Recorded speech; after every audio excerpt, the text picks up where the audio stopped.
Bitawan mo yan, Benny. Ang dumi-dumi ng kamay mo, balak mo pang dungsian. Ang table settings na kinuha ko pa mula sa Manila Lola. Sorry po. Gutom na po kasi ako.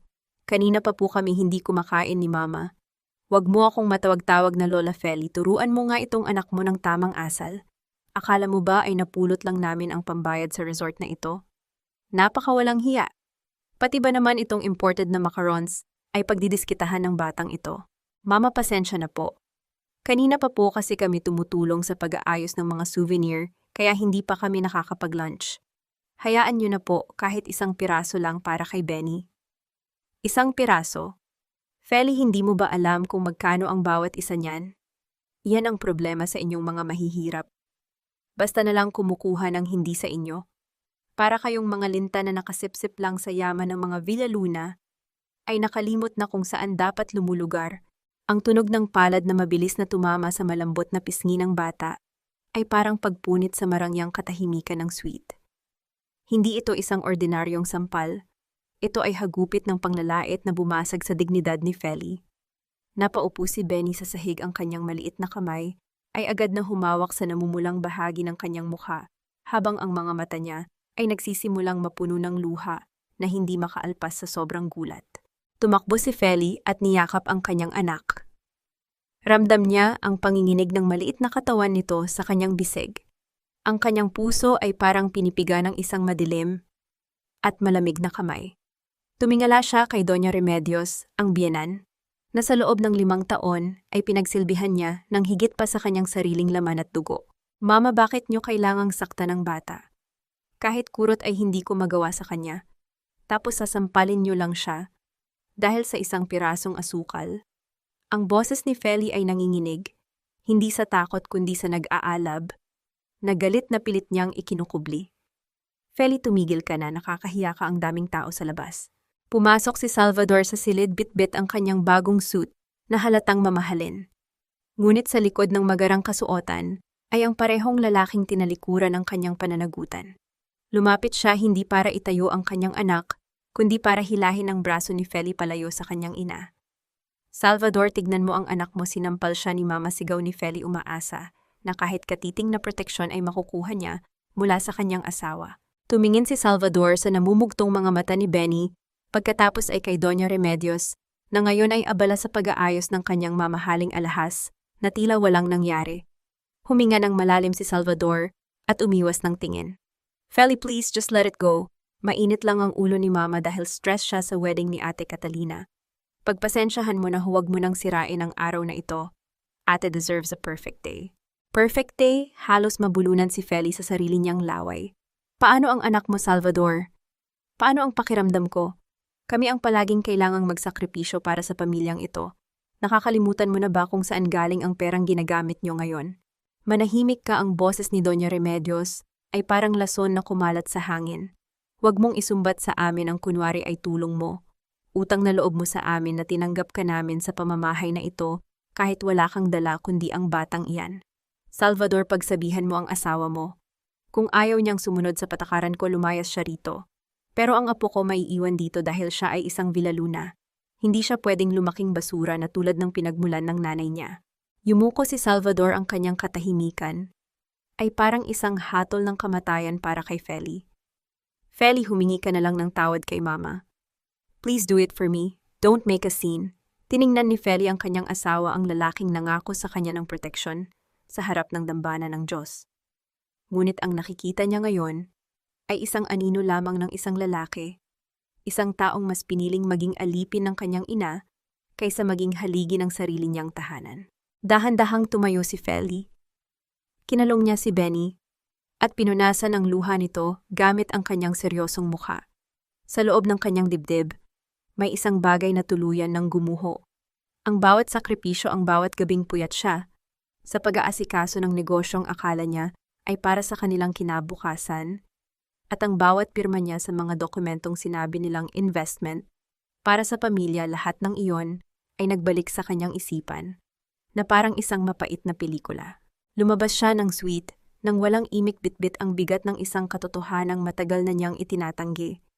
Ang marangyang resort na ito, ang mga bulaklak na galing pa sa ibang bansa, At ang ingranding kasal ni Catalina, lahat ng ito ay itinayo sa ibabaw ng kanyang mga luha at ang nawawalang mana ng kanyang yumaong ama. Habang naglalakad siya sa hallway patungo sa silid ng mga katulong kung saan sila pinatuloy na kasalubong niya si Josefina. Ang kanyang matalik na kaibigan at pinsan ang tanging tao na pinagkatiwalaan niya ng lahat ng ebidensya ng pandaraya ng mga Villaluna. Feli, saan ka pupunta? Magsisimula na ang seremonya, tanong ni Josefina, ngunit may kung anong kislap sa kanyang mga mata na hindi mawari ni Feli. Hindi ko na kaya, Josefina. Kailangan ko nang ilabas ang mga papeles. Ngayon nasagot ni Feli habang hinahanap ang kanyang bag sa loob ng locker. Ngunit nang buksan niya ang kanyang bag, tila tumigil ang pag-ikot ng mundo. Ang itim na folder na naglalaman ng mga orihinal na resibo, ang mga peking kontrata na pinapirmahan sa kanya ni Doña Remedios, at ang tanging alas niya para mabawi ang kanyang karangalan ay wala na. Mabilis na hinalughog ni Feli ang bawat sulok ng bag, ang kanyang hininga ay naging kapos at mabilis. Tumingin siya kay Josefina na ngayon ay dahan-dahang umaatras, ang mukha nito ay puno ng pagkukunwari ngunit ang mga kamay ay mahigpit na nakahawak sa isang sobreng nakatago sa likod nito. Josefina, nasaan ang folder ko? Mahinang tanong ni Feli, ang kanyang boses ay puno ng pagtataka at takot. Isang mapait na ngiti ang sumilay sa labi ni Josefina. Pasensya na, Feli. Kailangan ko rin namang isipin ang sarili ko. Sabi ni Doña Remedios, ibibigay niya sa akin ang birth certificate ko na matagal na niyang itinago kung ibibigay ko sa kanya ang mga hawak mo. Masakit man pero kailangan kong mabuhay. Bago pa man makapagsalita si Feli, narinig niya ang malakas na anunsyo mula sa labas ng resort. Ang tugtog ng kasal ay nagsimula na hudyat ng simula ng isang pagdiriwang na itinayo sa pagnanakaw ng kanyang buhay. Sa di kalayuan nakita niya si Doña Remedios na nakatayo sa balkonahe, nakatingin sa kanya nang may mapang-aping tagumpay habang hawak-hawak ang itim na folder na winasak na ng tuluyan ang kanyang huling pag-asa. Ang bawat hibla ng mamahaling punta sa trahe de boda ni Catalina ay tila mga tinik na tumutusok sa palad ni Feli. Habang nakaluhod siya sa malamig na sahig ng suite, pilit niyang inaayos ang laylayan ng gown na nagkakahalaga ng milyon-milyon perang, alam niyang galing sa pinaghirapan ng kanyang yumaong ama. Dahan-dahan naman, Feli. Alam mo ba kung gaano kamahal ang telang yan? Baka mamaya ay mahawa pa ang gown ko sa amoy kusina mo. Maarteng reklamo ni Catalina habang nakatingin sa salamin, tinitignan ang sariling refleksyon na tila isang reyna. Hindi kumibo si Feli. Pinatitigas niya ang kanyang puso habang ang kanyang mga daliri ay nanginginig sa pagod at gutom. Pasensya na, ate. Inaayos ko lang para hindi ka matisod paglakad mo sa altar. Dapat lang, isang beses lang akong ikakasal sa isang bilyonaryong tulad ni Marcos, kaya kailangang maging perpekto ang lahat. Hindi katulad ng kasal niyo ni Salvador, na parang binyag lang sa barangay. Dagdag pa ni Catalina sabay tawa ng mapangapi. Sa bawat salitang lumalabas sa bibig ng kanyang ipag-aasawa, bumabalik sa isip ni Feli ang lumipas na 5 taon. Tandang-tanda pa niya noong mamatay ang kanyang ama. Si Doña Remedios ang lumapit sa kanya, yakap-yakap siya ng mahigpit at nangakong ituturing siyang tunay na anak. Doon nagsimula ang laso ng utang na loob. Pinaniwala siya ng mga Villaluna na kung hindi dahil sa kanila ay wala siyang matutuluyan. Ginamit nila ang kanyang kahinaan para makuha ang tiwala niya hanggang sa mapapirma siya sa mga dokumentong dahan-dahang umubos sa kanyang mana. Pumasok si Salvador sa silid, bit-bit ang isang baso ng champagne. Tumingin siya kay Feli na nakaluhod pa rin sa paanan ng kanyang kapatid. Imbes na tulungan ang asawa ay tila naiirita pa ito sa ayos ni Feli. Feli, bilisan mo na riyan. Sabi ni Mama, kailangan mo pang i-check kung maayos na ang pagkakalagay ng mga bulaklak sa reception hall. Huwag kang tatanga-tanga roon, napakaraming VIP na bisita ang darating, utos ni Salvador. Salvador, hindi pa ako nakakakain ng maayos. Si Benny umiiyak pa rin dahil sa sakit ng pisngi niya. Mahinang sagot ni Feli, umaasang may kaunting awa pa ang kanyang asawa. Ang arte mo talaga, Feli. Isang sampal lang yon para namang ikamamatay ng anak mo. Isipin mo na lang na pambayad yun sa lahat ng libreng pagkain at tirahan na ibinibigay namin sa inyo. Maging mapagpasalamat ka naman ka. Bulyaw ni Salvador bago muling lumabas ng silid. Naiwan si Feli na tila isang rebulto. Ang bawat salita ni Salvador ay parang kutsilyong dahan-dahang humihiwa sa kanyang pagkatao. Pakiramdam niya ay isa siyang aliping walang tanikala na kagapos sa isang pamilyang itinuturing siyang kasangkapan lamang. Nang matapos ang pag-aayos kay Catalina, lumabas sandali si Feli para hanapin si Benny. Sa likod ng malaking kusina ng resort, nakita niya ang isang matandang babae na nakaupo sa isang bangko. Si Aling Gloria ang pinakamatandang katulong ng mga Villaluna na nakasaksi sa lahat ng kanyang paghihirap. Dahan-dahang lumapit ang matanda. At may iniabot na maliit na supot na papel. Heto anak, itago mo ito. May pandesal at palaman sa loob. Ibigay mo kay Benny, alam kong hindi pa kayo kumakain mula kaninang umaga. Nanginig ang labi ni Feli habang tinatanggap ang supot. Ang init ng tinapay ay tila dumadaloy patungo sa kanyang nanlalamig na puso. Salamat po Aling Gloria, maraming salamat po. Magpakatatag ka Feli, alam ko ang katotohanan. Alam kong ikaw ang tunay na nagmamay-ari ng lahat ng karangyaang ito. Huwag mong hayaang tuluyan nilang kunin ang kaluluwa mo, bulong ng matanda, bago mabilis na umalis para hindi sila makita ng mga amo.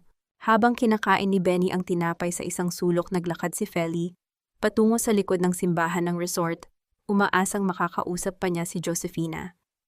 Ngunit tumigil siya nang makakita ng dalawang pamilyar na anino sa ilalim ng isang malaking puno ng nara. Doon sa gitna ng madilim na bahagi ng hardin, nakita ni Feli si Josefina. Hawak nito ang itim na folder na ninakaw sa kanya.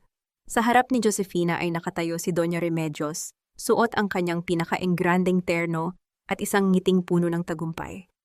Mahusay ang ginawa mo, Josefina. Heto ang birth certificate mo. Ngayon malaya ka na, sabi ni Doña Remedios, habang iniabot ang isang lumang papel. Salamat po, Doña Remedios. Pasensya na po kay Feli, kailangan ko lang talagang mahanap ang tunay kong pamilya, sagot ni Josefina habang iniabot naman ang folder sa matanda. Kinuha ni Doña Remedios ang folder at sa harap mismo ni Josefina, inilabas nito ang isang lighter. Pinanood ni Feli mula sa malayo kung paano unti-unting lamunin ng apoy ang mga dokumentong tanging pag-asa niya.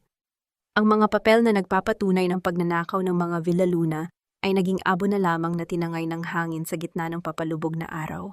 Napahawak si Feli sa kanyang dibdib. Ang bawat abo na lumilipad ay tila mga piraso ng kanyang buhay na tuluyan nang nawala. Wala na ang ebidensya. Wala na ang kanyang alas. Ngunit sa gitna ng dilim na bumabalot sa kanyang paligid, may isang bagong damdamin ang sumibol sa kanyang puso, isang malamig at matalim na desisyon. Kung susunugin nila ang kanyang katotohanan, susunugin din niya ang kanilang mga maskara kahit wala na siyang hawak na papel. Ang mga natitirang abo mula sa natupok na folder ay dahan-dahang pinalipad ng hangin patungo sa mga halamanan ng resort. Pinagmasdan iyon ni Feli hanggang sa mawala ang huling piraso ng itim na papel. Sa tabi niya, dahan-dahang naglakad si Josefina, nakatungo ang ulo habang nakahawak sa sobrang naglalaman ng kanyang malayang buhay. Feli! Mahinang buhat ng boses ni Josefina, pilit na ginagawang malambot ang boses na puno ng pagkakasala. I'm sorry, you don't understand how much I needed this. Pamilya ko ang nakataya rito. Tumingin si Feli sa kaibigang itinuring niyang tunay na kapatid. Walang luha sa kanyang mga mata, kundi isang malalim at malamig na katahimikan na mas nakatatakot kaysa sa kahit anong sigaw. Pamilya, mahinang bulong ni Feli, ang boses ay parang hanging amihan na may halong lamig. Pinalaki kita tulad ng sarili kong dugo, Josefina. I shared everything with you, at itinapon mo ako para lang sa isang pirasong papel. Huwag mong ipamukha sa akin na para akong masamang tao. Biglang pautal na depensa ni Josefina, ang mukha ay namumula sa hiya at galit. You were always the martyr, Feli, palagi mong tinitiis ang mga Villaluna. Napagod na akong damay sa paghihirap mo. I just chose myself. Tumalikod si Josefina at mabilis na naglakad patungo sa maliwanag na bahagi ng resort. Iniwan si Feli sa ilalim ng madilim na silip ng gabi. Bago pa man makahinga ng malalim si Feli, naramdaman niya ang mabigat na tapik ng mga daliri sa kanyang balikat. Ang amoy ng mamahaling French perfume na pamilyar sa kanya ay agad na kumalat sa hangin. Si Doña Remedios. Lumapit ang matanda, ang kanyang muka ay maliwanag sa ilalim ng mga ilaw ng hardin puno ng tagumpay at walang kapantay na kasamaan. Tumingin ito sa mga abong nakakalat sa damuhan bago binalaling ang titig kay Feli. Nakikita mo yan, Feli? Panimula ni Doña Remedios, ang boses ay mahinahon, ngunit bawat salita ay parang patak ng lason. Iyan ang halaga ng mga pangarap mo. Wala ka ng hawak na kahit ano. You are nothing in this family, and you will always be nothing. Hindi kumibo si Feli. Pinisil niya ang kamay ni Benny na tahimik na nakatayo sa kanyang tabi, takot na takot sa presensya ng kanyang lola. Makinig kang mabuti sa akin. Patuloy ni Doña Remedios, dahan-dahang yumuko para itapat ang kanyang mukha kay Feli. Magsisimula na ang kasal ng anak ko. Maglakad ka sa pinakadulong likod ng simbahan. Huwag kang tatayo sa tabi ng pamilya namin. At higit sa lahat, huwag mong gagamitin ang apelidong Villaluna ngayong gabi. Huwag mong dungisan ang pangalan namin. Umayos nang tayo ang matanda. At tinitigan ang maliit na batang si Benny. At kung magtatangka kang gumawa ng kahit anong eksena sa reception, sisiguraduhin kong bukas na bukas din ay kukunin ko sa iyo si Benny. May mga abogado ako na pwedeng magpatunay na hindi ka kapakipakinabang na ina. Kakainin ka ng sistema, Feli. Ang banta ay lumutang sa hangin mabigat at direktang tumama sa pinakamalambot na bahagi ng puso ni Feli ang kanyang pagiging ina. Habang dahan-dahang naglalakad palayo si Doña Remedios, patungo sa pintuan ng simbahan, kung saan naghihintay ang mga bisita na ramdaman ni Feli ang panginginig ng kanyang buong katawan. Ngunit sa gitna ng matinding takot at kawalan ng pag-asa na ramdaman ng kanyang mga daliri, ang isang maliit na bagay sa ilalim ng bulsa ng kanyang palda. Isang maliit na susi. Ang susi sa luma at kalawanging safety deposit box sa bangko ng kanyang ama, isang lalagyan na hindi kailanman nalaman ni Josefina o ng kahit sinong Villaluna. Nag-isip si Feli. Ang folder na sunog na ay mga kopya lamang na ibinigay niya kay Josefina para subukan ang katapatan nito. Ang tunay na orihinal na titulo at ang huling sulat ng kanyang ama ay nakatago pa rin sa mutlugar na walang sino man ang nakakaalam. Narinig ang malakas na pagtunog ng organo ng simbahan. Ang malaking pintuan ng kapilya ay dahan-dahang bumukas na naglalabas ng maliwanag na ilaw mula sa loob. Nagsimula na ang lakad ng mga abay habang ang mga bisita ay nagpalakpakan. Hinawakan ni Feli ng mahigpit ang kamay ni Benny. Dahan-dahan silang naglakad patungo sa pinakamadilim na sulok sa dulo ng simbahan tulad ng utos ni Doña Remedios. Ngunit habang pinagmamasdan niya si Salvador na nakatayo sa gitna ng aisle nakangiti habang inaayos ang kanyang barong, alam ni Feli na ito na ang huling gabing magiging biktima siya. Mama't mahinang bulong ni Benny tumitingala sa kanya gamit ang mga matang puno ng pag-aalala. Okay lang po ba kayo? Lumuhod si Feli para pantayan ang taas ng kanyang anak. Pinunasan niya ang bakas ng luha sa pisngi ng bata at ngumiti isang ngiting hindi pa nakikita ng kahit sinong Villaluna kailanman. Okay lang si Mama Benny, Paka. Bulong ni Feli sa tainga ng bata. Mag-imbita ka ng napakaraming dasal ngayong gabi. Dahil bukas, tayo naman ang maniningil. Ang ingay ng kagalakan sa loob ng Grand Ballroom ay tila isang malupit na biro para kay Feli habang siya ay nakaupo sa ilalim ng isang maliit at tumutulong tent sa labas ng gusali. Ang bawat halakhak na nagmumula sa loob, ang bawat tunog ng mamahaling baso na nagkakalitugan sa isang toast para sa bagong kasal ay dinudurog ang kanyang puso. Nagsimulang bumuhos ang ulan ng malakas. Ang bawat patak ay humahampas sa plastik na bubong ng tent, lumilikha ng isang malakas at magulo na ingay na tila sumasabay sa gulo ng isipan ni Feli. Ang malamig na hangin ng Batangas ay nanunuot sa kanyang manipis na blusa, ngunit mas pinili niyang hubarin ang kanyang cardigan para ibalot sa nanginginig na katawan ni Benny. Mama, bakit po tayo nandito sa labas? Ang dilim po, natatakot ako. Mahinang tanong ni Benny, ang kanyang boses ay halos malunod sa ingay ng ulan. Dito muna tayo, anak. Marami kasing tao sa loob, baka maipit ka lang. Heto, kumain ka na muna. Sagot ni Feli habang binubuksan ang isang maliit na lalagyan ng pagkain na ibinigay sa kanila ng mga waiter, mga tira-tirang pagkain mula sa buffet na itinabi para sa mga extra na katulong. Pinanood ni Feli ang kanyang anak na kumakain ng malamig na kanin sa gitna ng kadiliman.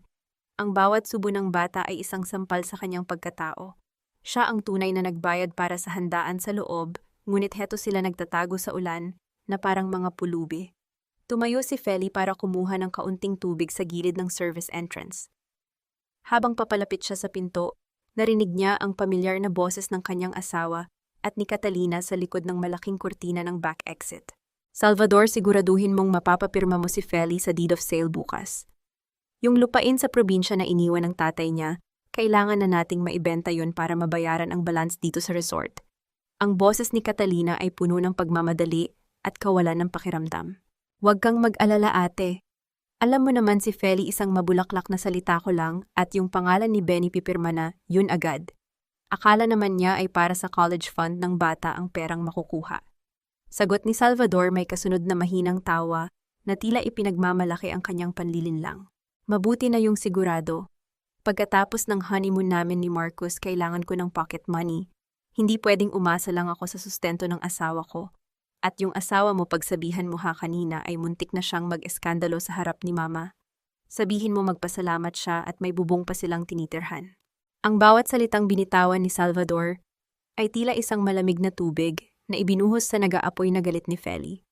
Ang lupain sa probinsya ang tanging alaala na natitira mula sa kanyang ina, ang lupang ipinangako niyang hinding-hindi niya ibebenta dahil doon nakabaon ang kanyang mga ugat.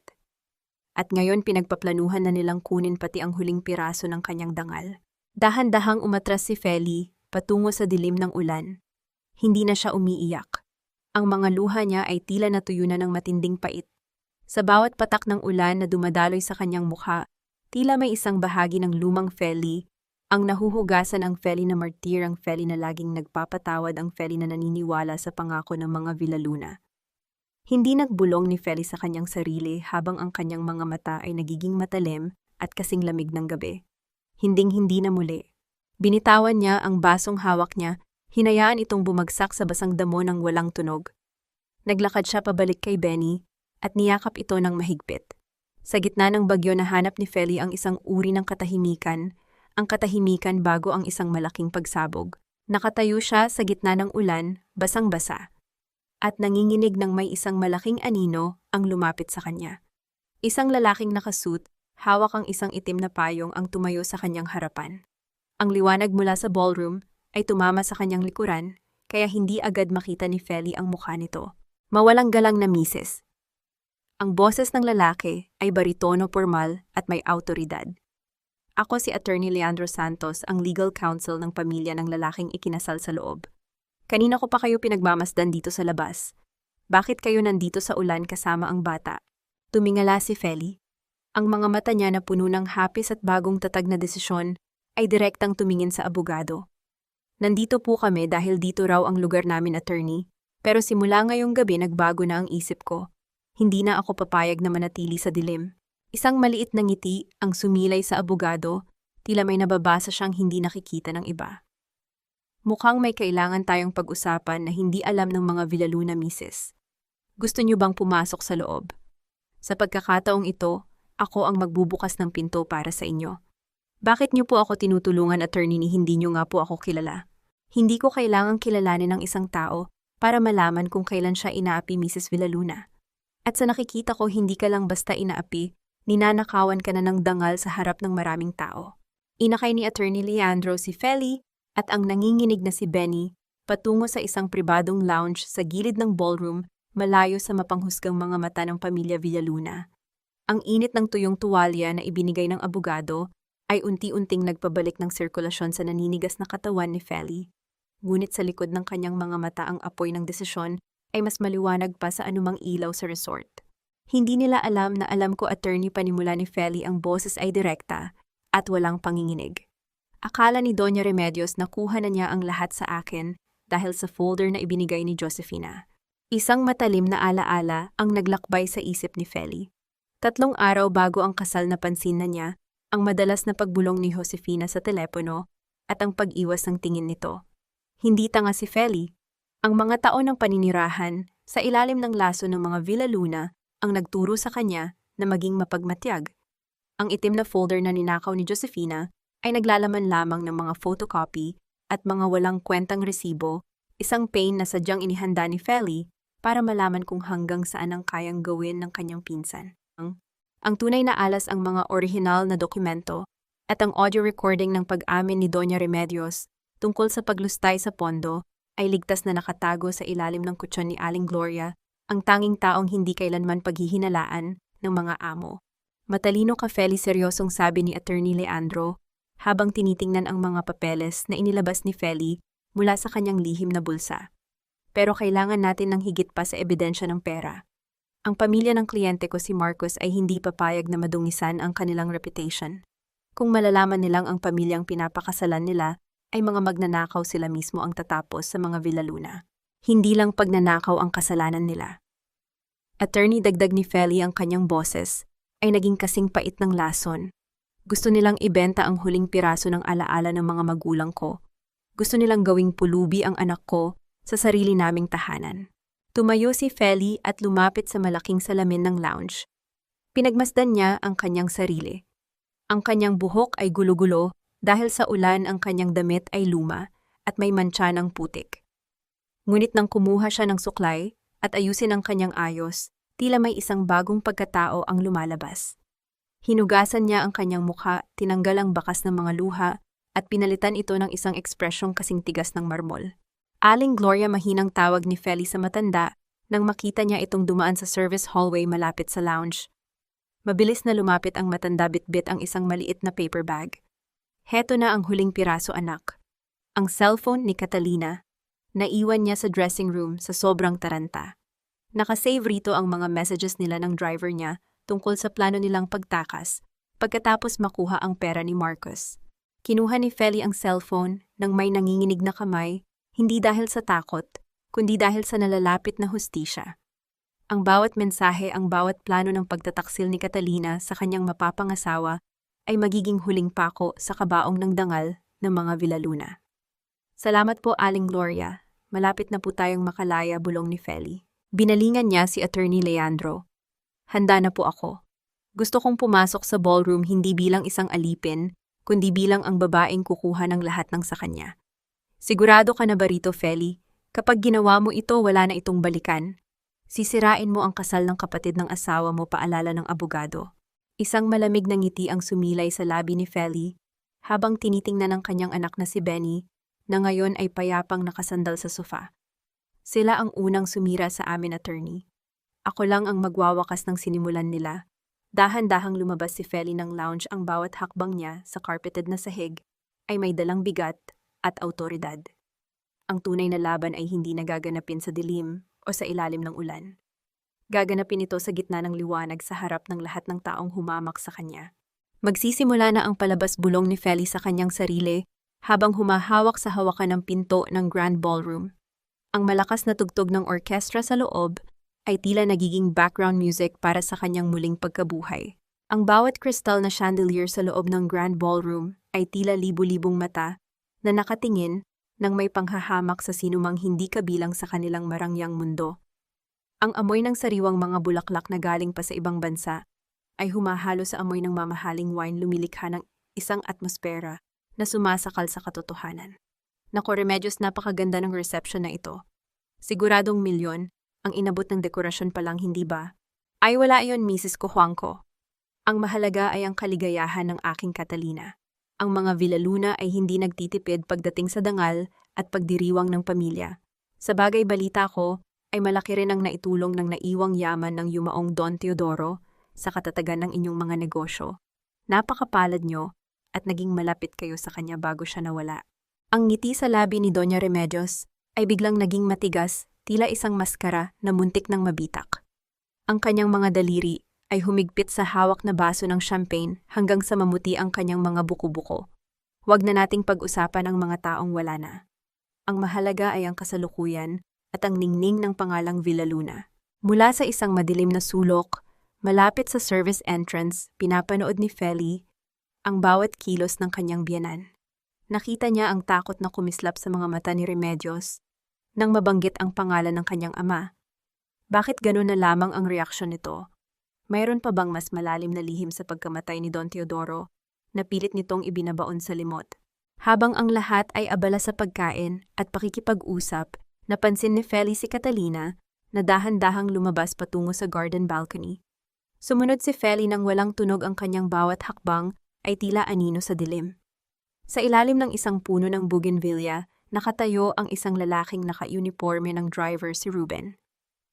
Ang mukha ni Catalina ay puno ng pangamba at pagmamadali malayo sa masayang imahe niya sa loob ng ballroom. Ruben, bakit ka ba nagpapakita rito? Sabi ko sa'yo, doon tayo magkikita sa gate. Pagkatapos ng reception, ang boses ni Catalina ay pabulong, ngunit puno ng tensyon. Kailangan ko ng kasiguraduhan, Catalina. Pagod na akong maging tsuper-tsuperan lang habang ikaw ay nagpapakasal sa bilyonaryong iyon, paano ang anak natin? Magtiis ka, nakukuha na ni Mama ang huling pirma ni Feli sa lupaing naiwan sa kanya. Kapag naibenta na iyon, may sapat na tayong pera para lumipad patungong Canada. Hahayaan ko na si Marcos na maging asawa sa papel. Pero ang pera niya at ang lupain ni Feli ang magbibigay sa atin ng bagong buhay. Napahawak si Feli sa malamig na pader ng balcony. Ang bawat salita ay parang isang laso na tumatagos sa kanyang pandinig. Hindi lang pala pera ang ninakaw sa kanya. Ginagamit din ang kanyang pinaghirapang mana para itustos sa kasinungalingan ng kanyang hipag. Tumingin si Feli sa loob ng ballroom kung saan nakita niya ang asawa niyang si Salvador na masayang nakikipag-usap sa mga bisita, tila walang pakialam kung nasaan ang kanyang asawa at anak. Doon sa gitna ng karangyaan, nakita ni Feli ang tunay na anyo ng pamilyang pinagsilbihan niya. Sila ay mga linta na nakasuot ng seda at ginto na bubuhay sa dugo ng mga taong tulad niya. Dahan-dahang bumalik si Feli sa loob, ngunit sa pagkakataong ito, hindi na siya nagtatago. Naglakad siya patungo sa gitna ng hall, ang kanyang mga mata ay matalas na nakatitig kay Doña Remedios na kasalukuyang tumatanggap ng mga papuri. Ang bawat hakbang ni Feli ay tila isang babala. Ang kanyang luma at simpleng damit ay naging simbolo ng katotohanan sa gitna ng mundong puno ng pagkukunwari. Pinagmasdan niya ang bawat isa sa kanila, si Remedios, na sakim si Salvador, na duwag, at si Catalina na mapanlinlang. Alam ni Feli na may isang piraso pa ng puzzle ang kailangan niyang mahanap. Bakit gano'n na lamang ang takot ni Remedios sa pangalan ng kanyang ama? Anong ebidensya ang nakatago sa nakaraan na mas matindi pa sa pagnanakaw ng pera? Sa gitna ng musika at tawanan, tumayo si Feli sa harap ng isang malaking portrait ng pamilya Villaluna. Ang kanyang reflection sa salamin ay hindi na ang babaeng api at luhaan. Ito ang babaeng handa nang wasakin ang maskara ng karangyaan, kahit ito pa ang maging mitsa ng sarili niyang kaligtasan. Ang ningning niyo ay hiram lamang, bulong ni Feli sa hangin. Ang kanyang tinig ay malamig at puno ng paninigurado. At ngayong gabi sisiguraduhin kong magdidilim ang buong mundo niyo. Biglang tumunog ang isang malakas na anunsyo mula sa MC. And now may we call on the mother of the groom and the family of the bride for a special toast. Naglakad si Doña Remedios patungo sa stage nang may pagmamalaki, ngunit bago pa man siya makahakbang sa unang baitang, isang maliit na bata ang humarang sa kanya. Si Benny na may hawak na isang piraso ng puting sobre na natagpuan niya sa ilalim ng mesa ni Aling Gloria. Halika rito, Feli. Huwag kang mahiya. Lumapit ka sa harapan dahil ikaw ang pinakamagandang halimbawa ng biyayang natanggap ng aming pamilya. Ang boses ni Doña Remedios ay umalingaw-ngaw sa buong ballroom, puno ng pagkunwari at tamis na parang pulot, ngunit para kay Feli ito ay parang tunog ng isang hatol. Lahat ng mata ng mga bilyonaryo, mga politiko at mga prominenteng tao sa Batangas ay nakatuon na ngayon sa kanya, sa isang babaeng gusot ang damit, basa ang laylayan ng palda at may bakas ng pait sa muka. Napilitan si Feli na humakbang paakyat sa stage. Sa bawat baitang nararamdaman niya ang matatalim na titig ng mga bisita. Si Salvador ay nakatungo, halatang hiyang-hiya sa hitsura ng kanyang asawa, habang si Catalina naman ay pasimpleng umiirap habang hawak ang baso ng mamahaling wine. Gusto ko lang ipaalam sa lahat, patuloy ni Doña Remedios habang inilalagay ang kanyang braso sa balikat ni Feli, isang kilos na tila pagpapakita ng pagmamay-ari, na ang pamilya Villaluna ay hindi lang basta pamilya ng negosyo. Kami ay pamilyang may puso. Si Feli ay tinanggap namin ng walang-wala, pinatira at pinakain. At ngayong gabi gusto kong pasalamatan niya kami sa harap ninyong lahat para makita niyo ang halaga ng utang na loob. Inabot ni Doña Remedios ang mikropono kay Feli. Ang kanyang mga mata ay nagbabanta, isang paalala na kapag hindi sumunod si Feli ay kukunin niya si Benny. Nanginginig ang kamay ni Feli habang hawak ang malamig na bakal ng mikropono. Tumingin siya sa mga bisita. Nakita niya si Attorney Leandro sa malayo, tumatango ng bahagya, tila nagbibigay ng huling hudyat. Ngunit bago pa man makapagsalita si Feli, isang maliit na anino ang sumulpot sa gilid niya. Si Benny.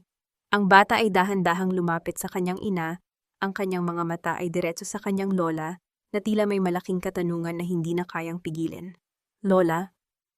Ang maliit na boses ni Benny ay pumasok sa mikropono, sapat na para marinig ng bawat tao sa loob ng ballroom. Benny, bumaba ka riyan?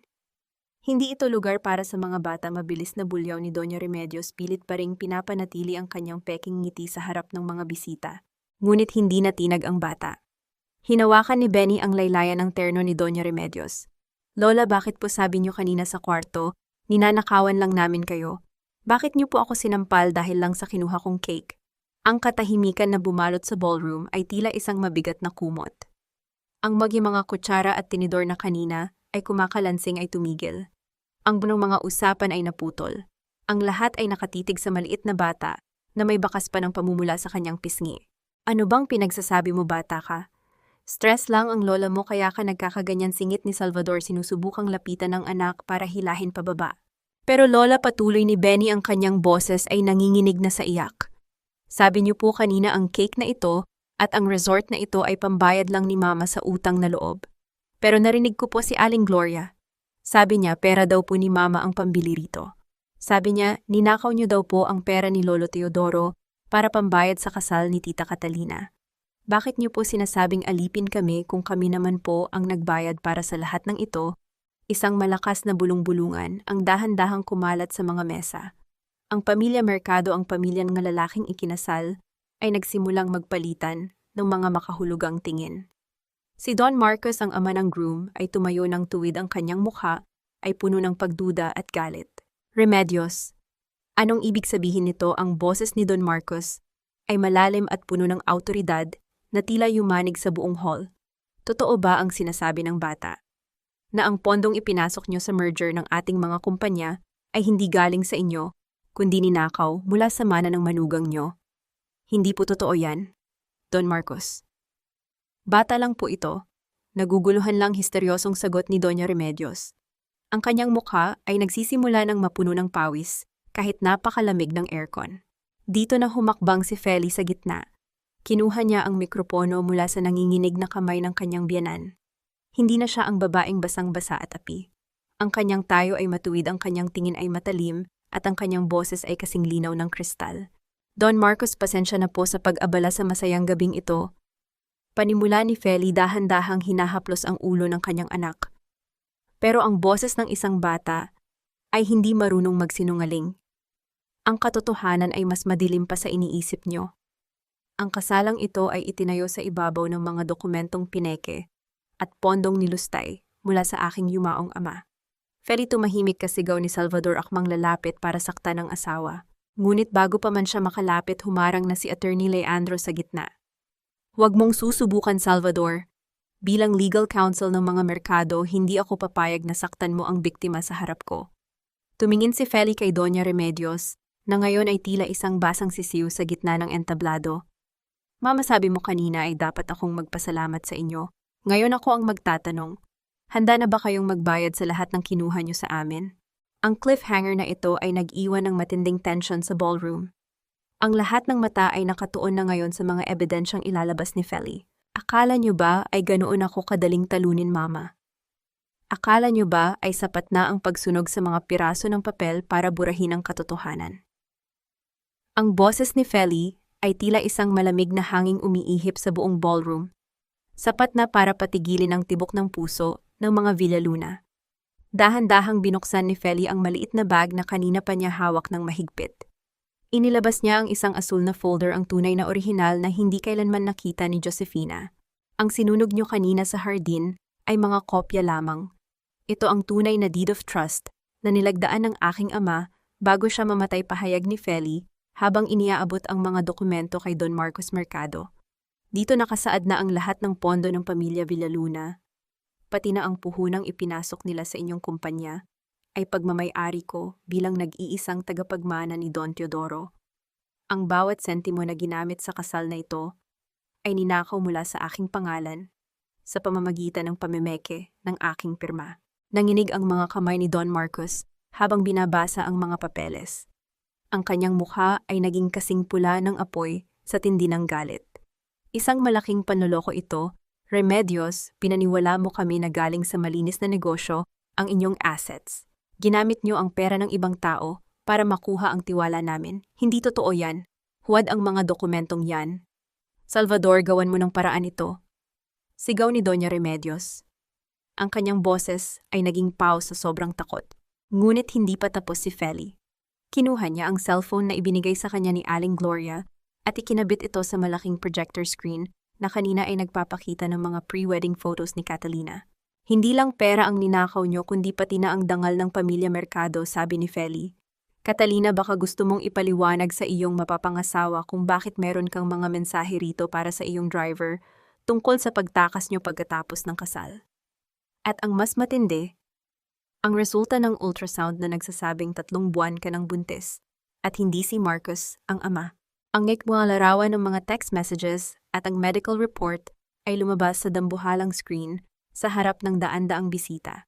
Ang marangyang ballroom ay napuno ng ingay ng gulat at pandiri. Si Catalina ay napaluhod sa gitna ng entablado, ang kanyang mamahaling gown ay kumulubot habang pilit niyang tinatakpan ang kanyang mukha sa kahihiyan. Hayop ka, Feli, sisirain kita, sigaw ni Catalina habang humahagulgol. Sira na ang lahat, Catalina. Kayo ang sumira nito simula nang ituring niyo kaming basura ng anak ko, malamig na sagot ni Feli. Biglang tumayo si Marcos, ang groom, at tinanggal ang kanyang suit jacket sa sobrang galit. Tapos na ang kasal na ito, ama. Ayaw ko nang magkaroon ng kahit anong koneksyon sa mga magnanakaw at manlolokong ito. Huwag, Marcos. Pag-usapan natin ito, pagmamakaawa ni Salvador. Lumapit siya kay Don Marcos, ngunit isang malakas na tulak ang nakuha niya. Huwag mo akong mahawakan, Salvador. Mula sa araw na ito, kanselado na ang lahat ng kontrata ng Mercado sa inyo. At Attorney Leandro, sisiguraduhin mong mababawi namin ang lahat ng naibayad namin sa mga linta na ito, utos ni Don Marcos. Bago hinarap si Feli. Mrs. Pasensya na sa lahat ng dinanas mo. Hindi namin alam na ganito kadumi ang pamilyang ito. Dahan-dahang lumapit si Salvador kay Feli. Ang kanyang mga mata ay puno ng pagsisisi o marahil ay takot sa mawawalang yaman. Feli, honey, let's talk about this. Para kay Benny, wag mo namang gawin ito sa amin. Pamilya tayo, di ba? Tumingin si Feli sa kanyang asawa, ang lalaking hindi siya pinagtanggol. Nang sampalin ng kanyang anak, ang lalaking nagnakaw sa kanyang kinabukasan. Ngumiti si Feli, ngunit ang ngiting iyon ay walang halong awa. Pamilya Salvador, ang pamilya ay hindi nagnanakaw. Ang pamilya ay hindi nananakit ng bata. Ang pamilya ay hindi nananahimik kapag ang asawa niya ay inaapi, sabi ni Feli habang tinatanggal ang kanyang wedding ring at hinulog ito sa baso ng champagne sa harap ni Salvador. Simula ngayon, wala ka ng asawa. At si Benny ay wala ng ama na kasing duwag mo. Sa gitna ng kaguluhan, narinig ang malakas na tunog ng mga sirena ng pulis sa labas ng resort. Pumasok ang 4 na opisyal sa ballroom, bitbit ang isang warrant of arrest. Doña Remedios Villaluna, Catalina Villaluna, at Salvador Villaluna. Inaaresto kayo sa kasong qualified theft at estafa sa ilalim ng reklamo ni Mrs. Feli Villaluna. Ang boses ng pulis ay umalingaw-ngaw sa buong ballroom. Ang huling nakita ng mga bisita ay ang paglalagay ng posas sa mga kamay ni Doña Remedios, habang sumisigaw ito ng pangalan ng mga taong hindi na siya matutulungan. Ang karangyaang itinayo sa kasinungalingan ay tuluyan ng gumuho. Bitawan niyo ako. Hindi niyo ba kilala kung sino ang kinakalaban niyo? Ako ang may-ari ng lupang kinatatayuan niyo. Ang boses ni Doña Remedios ay pumiyok sa tindi ng histerya habang pilit siyang nagpupumiglas sa pagkakahawak ng mga pulis.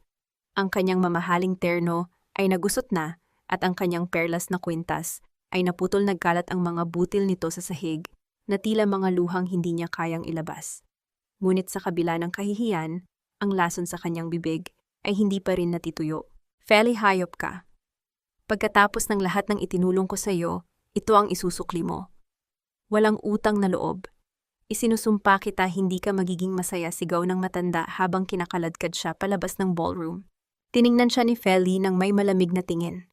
Walang galit, walang puot, kundi isang malalim na awa para sa isang babaeng nabulag ng sarili niyang kasakiman. Ang utang na loob, mama, ay binabayaran ng pasasalamat, hindi ng pagnanakaw ng buhay ng ibang tao. Kinuha niyo ang lahat sa akin, pero ang dangal ko ay hindi niyo kailanman maaari pang hawakan. Sa kabilang panig ng entablado, si Catalina ay nakatulala lamang habang ang kanyang driver na si Ruben ay pilit ding pinapakalma ng mga security. Ang pamilya Mercado ay mabilis na umalis, iniwan ang lahat ng dekorasyon at pagkain na tila mga basura. Ang bawat bisitang kanina ay pumupuri sa mga Villaluna ay abala na ngayon sa pagkuha ng video at pag-uusap tungkol sa pinakamalaking iskandalo sa kasaysayan ng Batangas. Si Josefina na kanina pa nakatago sa isang sulok ay dahan-dahang lumapit kay Feli. Ang kanyang mukha ay puno ng pagsisisi at ang sobrang hawak niya ay tila naging napakabigat. Feli, patawarin mo ako. Hindi ko alam na aabot sa ganito. Akala ko ay maililigtas ko lang ang sarili ko. Nailigtas mo ba ang sarili mo, Josefina? Mahinang tanong ni Feli. Ibinenta mo ang kaisa-isang taong nagmahal sa iyo ng tunay para sa isang papel na pwede mo namang hilingin sa akin. Ngayon dala mo ang bigat ng pagkakasala habang sila ay nasa likod ng rehas. Masaya ka ba? Hindi nakasagot si Josefina at tuluyan ng napahagulgol. Ang katahimikan ni Feli ay mas masakit pa kaysa sa anumang sampal. Dinala ang mga Villaluna sa presinto para sa formal na booking ng kanilang mga kaso. Sumunod si Feli kasama si Attorney Leandro, hindi para makipag-away, kundi para tapusin ang huling kabanata ng kanyang paghihirap. Sa loob ng madilim at mainit na interrogation room, muling nagkaharap si Feli at si Doña Remedios. Akala mo ba ay panalo ka na? Bungad ni Remedios, ang kanyang mga mata ay naniningkit sa galit. Kahit mabulok ako rito, hinding-hindi mo mababawi ang lahat. Nagastos na namin ang kalahati ng pera mo. Wala ka nang makukuha kundi ang mga tirang mumo. Isang mahinang tawa ang lumabas sa mga labi ni Feli. Hindi niyo po naintindihan, Mama. Hindi pera ang habol ko rito. Ang hinabol ko ay ang katotohanan na ang isang tulad mo ay hindi kailanman magiging mas mataas sa akin dahil lang sa pera. At tungkol sa mga mumo na sinasabi niyo, nagkamali kayo. Dahil bago pa man ang kasal na freeze na ni Attorney Leandro, ang lahat ng accounts niyo sa ilalim ng injunction. Ang lahat ng perang akala niyo ay inyo ay kasalukuyang binabawi na ng bangko. Ang mukha ni Doña Remedios ay biglang nawala ng kulay. Ang kanyang tanging sandata, ang kanyang yaman, ay tuluyan ng naglaho. Napaupo siya sa matigas na upuang kahoy, ang kanyang mga kamay ay dahan-dahang nanginginig. Lumabas si Feli ng presinto at huminga ng malalim. Ang hangin sa labas ay sariwa malayo sa lansa ng kasinungalingan sa loob. Nakita niya si Salvador na nakaupo sa labas ng gate, hindi isinama sa aresto dahil sa kakulangan ng ebidensya ng direktang pakikilahok, ngunit ang kanyang pangalan ay sira na rin sa buong publiko. Feli, sandali, tawag ni Salvador, dahan-dahang lumalapit. Paano na kami? Paano na si Benny? Kailangan niya ng ama. Napatigil si Feli at hinarap ang lalaking minahal niya noon. Kailangan ni Benny ng ama, Salvador. Pero hindi ang isang lalaking nanonood lang habang sinasaktan ang kanyang anak. Hindi ang isang lalaking mas piniling manahimik kaysa tumayo para sa katuwiran. Magmula ngayon, ang tanging connection mo sa amin ay ang sustento na ipag-uutos ng korte mula sa kahit anong matitira sa'yo. Huwag mo na kaming lalapitan muli. Binuhat ni Feli si Benny na kanina pa payapang natutulog sa sasakyan ni Attorney Leandro. Sa bawat hakbang niya palayo sa presinto, nararamdaman ni Feli ang paggaan ng kanyang balikat. Ang bawat sampal, ang bawat lait, at ang bawat gabing pagluha ay unti-unti nang nagiging bahagi ng isang madilim na kahapon. Mama, ungol ni Benny habang dahan-dahang nagigising. Uuwi na po ba tayo? O anak, uuwi na tayo sa lugar kung saan hindi mo na kailangang matakot. Sa lugar kung saan ang bawat cake na kukunin mo ay sa atin at bawat ngiti mo ay malaya, bulong ni Feli habang hinahalikan ang noo ng kanyang anak. Ang amoy ng alat ng dagat ay dahan-dahang humahalo sa halimuyak ng bagong luto na sinangag sa maliit na kusina ng kanilang bagong tahanan. Malayo ito sa Marangyang Resort sa Batangas at malayo rin sa malamig at malupit na mansyon ng mga Villaluna. Dito sa maliit na bahay na ito, sa tapat ng baybayin, ang tanging maririnig ay ang banayad na paghampas ng mga alon sa pampang at ang masayang tawa ni Benny habang naglalaro sa buhanginan. Dahan-dahang inilapag ni Feli ang mga papel sa ibabaw ng lamesang kahoy. Ito ang mga legal na dokumentong nagpapatunay na ang lahat ng ari-arian ni Don Teodoro ay formal na nang nakapangalan sa kanya. Ang mga lupain, ang mga share sa kumpanya, at ang bawat sentimong ninakaw ay unti-unti nang bumabalik.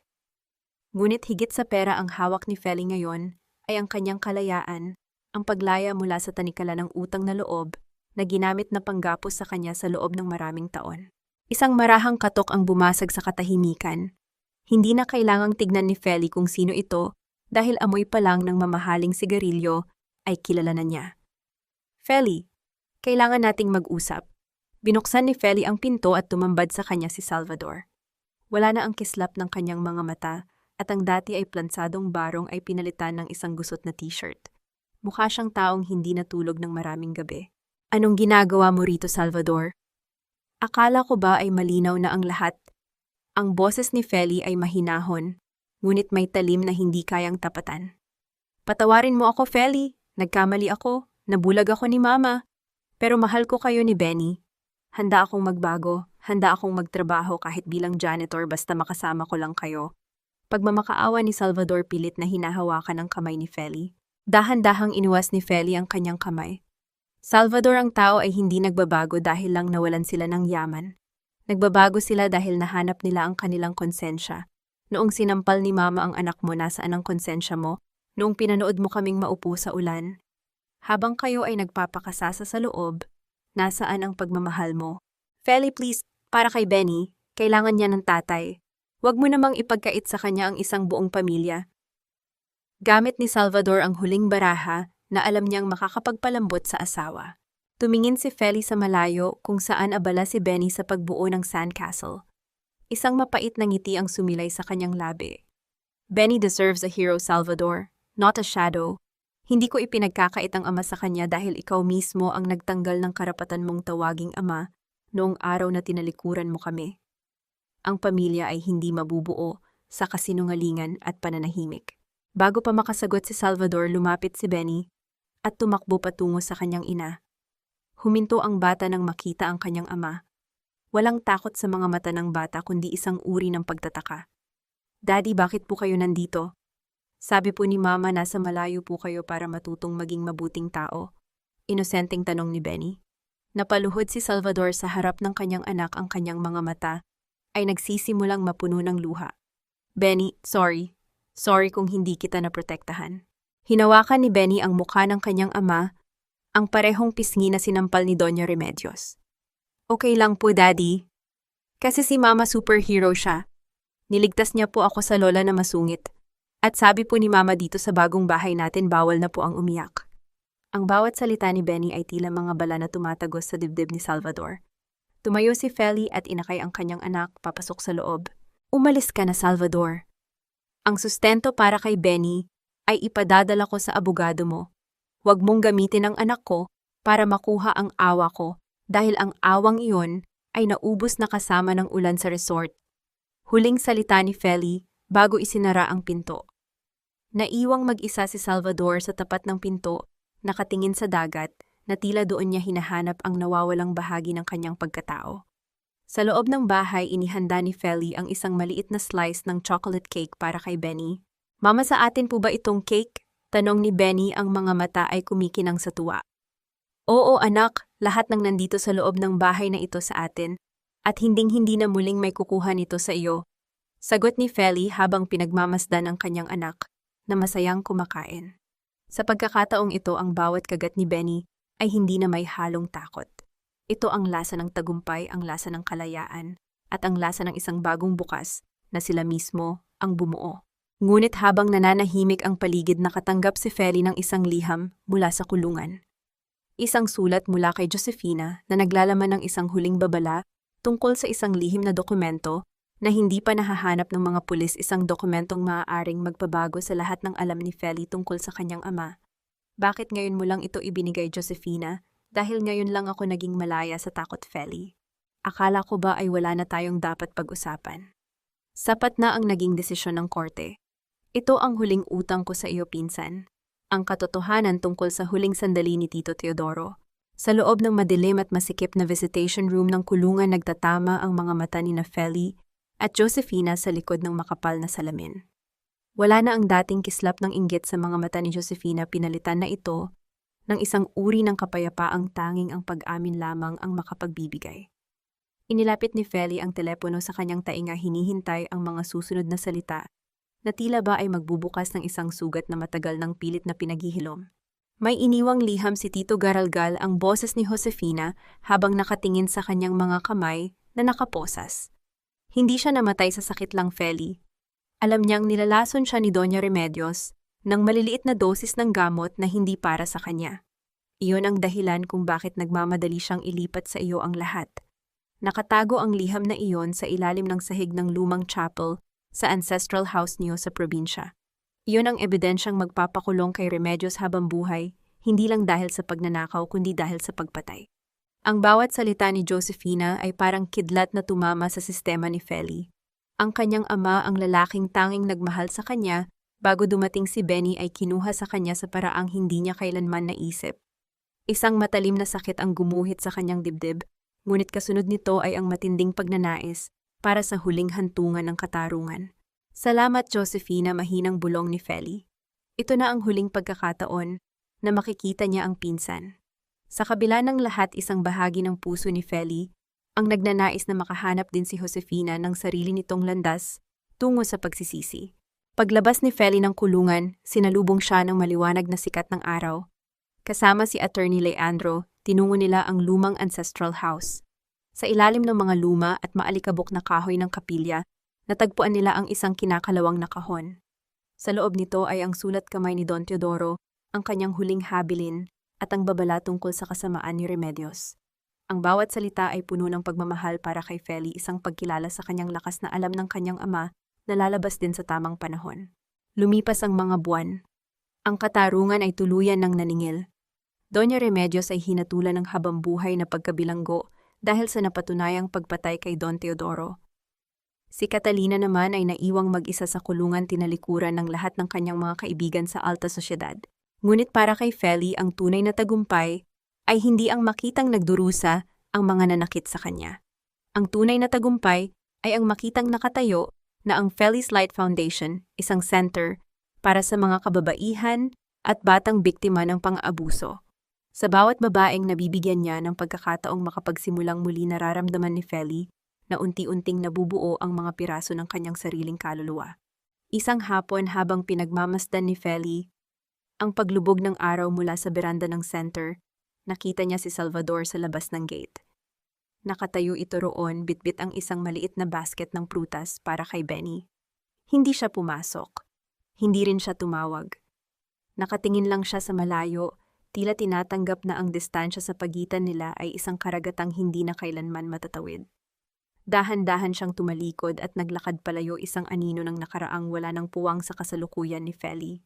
Pumasok si Feli sa loob ng center at nakita si Benny na tinuturuan ang isang maliit na batang babae kung paano gumuhit. Ang tawa ng kanyang anak ay ang pinakamagandang musika na narinig niya sa buong buhay niya. "Mama, look, I drew a big house with many windows," masayang sabi ni Benny habang ipinapakita ang kanyang drawing. Para lahat ng tao, may liwanag. Niyakap ni Feli ang kanyang anak ng mahigpit.